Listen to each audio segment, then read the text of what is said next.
சென்னையில் மேற்கொள்ளப்பட்டு வரும் வெள்ள நிவாரணம் மற்றும் மீட்பு பணிகள் குறித்த ஆலோசனை கூட்டம் மாநகராட்சி அலுவலகத்தில் நடைபெற்று வருகிறது. இது குறித்த கூடுதல் தகவல்களை தருகிறார் செய்தியாளர் ராஜா.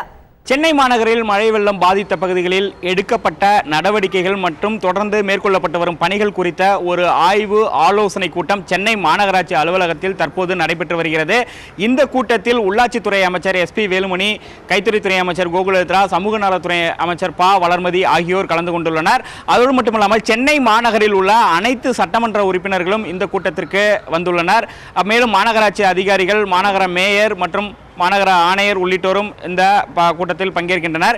இதில் ஏற்கனவே எந்தெந்த பகுதிகளில் வெள்ளம் தேங்கியுள்ளது, அவற்றை அந்த பகுதியில் எடுக்கப்பட்ட நடவடிக்கைகள் குறித்து கேட்டறிந்தனர். அதேபோல் மேலும் எந்தெந்த பகுதிகளில் வெள்ள நீர் உள்ளது, அவற்றை வெளியேற்ற எது போன்ற நடவடிக்கைகள் எடுக்க வேண்டும், மக்களுக்கு எது போன்ற உதவிகள் அங்கங்கே தேவைப்படுகிறது என்பது குறித்து விரிவாக இந்த கூட்டத்தில் பேசப்பட்டது.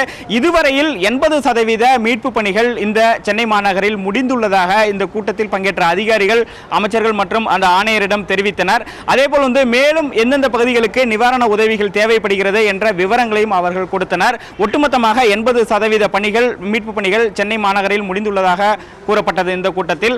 அதோடு மட்டுமல்லாமல் இந்த வெள்ளம் பாதித்த பகுதிகளில் நிவாரண பணிகள் எப்படி மேற்கொள்ள வேண்டும், அங்கு நிவாரணம் குறித்த கணக்கெடுப்பு எப்படி நடத்த வேண்டும் என்பது குறித்த ஆலோசனையும் தற்போது நடைபெற்று வருகிறது.